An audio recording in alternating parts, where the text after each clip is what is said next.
Welcome. In our last episode, we explored the hidden architects behind the cultural shifts of the 20th century, revealing how figures like Gloria Steinem, CIA-funded media, and even psychedelics played a role in an orchestrated cultural revolution designed to liberalize Western society.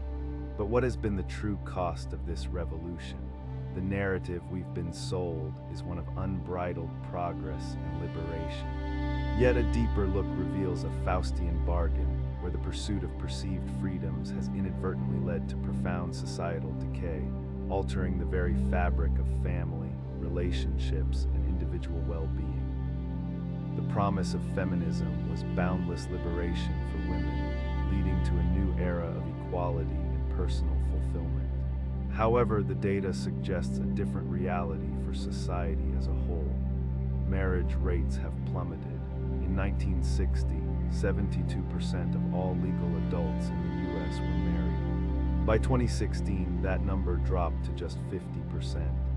Concurrently, the rate of children born out of wedlock surged from 5% in 1960 to a staggering 41% by 2010. This dramatic shift has had profound consequences, echoing the prescient warnings of anti-suffragist women who, in 1914, accurately predicted that the women's liberation movement would cause the breakdown of the family, division in marriages, and a lack of focus on children. Indeed, CDC data reveals that in 2012, 1/3 of U.S. children lived without their biological father present.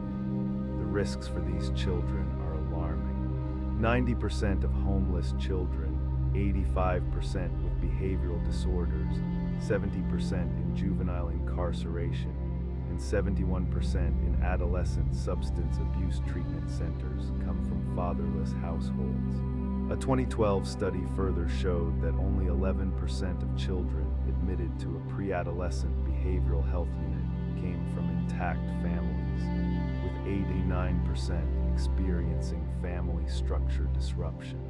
Children raised by male caregivers who are not their biological father also suffer more frequent and severe physical abuse, while children with both married parents have the lowest rates of abuse.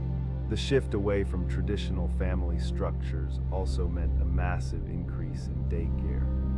In 1940, only 6% of children under 6 had mothers working full-time outside the home. By 2013, that number had jumped to 58%. This comes at a significant financial cost, with 20% of U.S. households spending over a quarter of their income on childcare.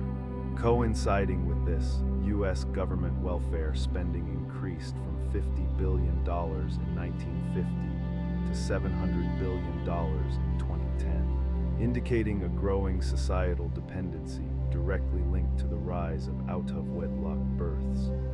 Despite the perceived gains, a 2009 study on the paradox of female happiness found that, despite objective measures of well-being increasing over 35 years, the subjective happiness among women decreased both absolutely and relative to men. It seems the promise of liberation didn't equate to increased contentment. Mental health among women has suffered, with over 1 in 5 American women diagnosed with a mental health condition in their lifetime, and twice as likely to be depressed as men. Disordered alcohol use among women more than doubled between 2002 and 2013, and the incidence of fetal alcohol syndrome rose 2.5 times from 1996 to 2018.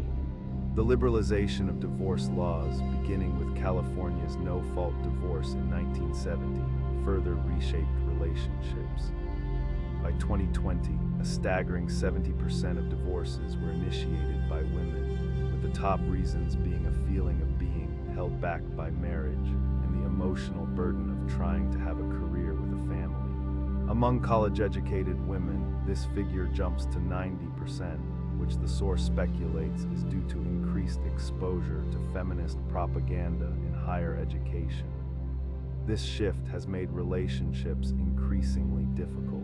Many men are now unwilling to consider the risks of modern marriage, facing potential loss of children and assets based on the words of women in a family court system, often biased in favor of mothers.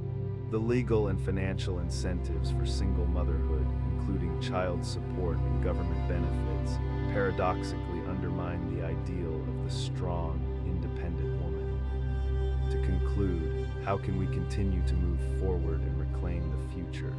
The cultural revolution we have experienced, therefore, was not merely about women's rights, but a spiritual battle for the human soul. It was a Faustian bargain, which means that someone sacrifices something of great moral or spiritual value, like their soul, in exchange for worldly benefits such as knowledge, power, or wealth. The concept originates from the legend of Faust, who traded his soul to the devil for forbidden knowledge and power. Essentially, it's a deal with severe, often irreversible, consequences for a short-term gain. While reversing such profound shifts seems daunting, there is a growing counter-movement. Overcoming this ideology begins with unveiling the full, unvarnished truth of its history. A key aspect of this involves reclaiming the integrity of the nuclear family. The rise of homeschooling, social media movements advocating traditionalism, and the rapid growth of Orthodox Christianity in the West signal a re-evaluation of the feminist dream. Overcoming feminism means actively choosing to prioritize raising the next generation within an intact, loving family whose roots can sustain them through all life's troubles, recognizing it as the most important and fulfilling purpose. As Simone de Beauvoir herself recognized, if women truly had a choice, many would choose the traditional path of motherhood and family. The question remains, will we truly understand the cost of this bargain before it's too late to reclaim what was lost? Thank you for tuning into feminism's dark history.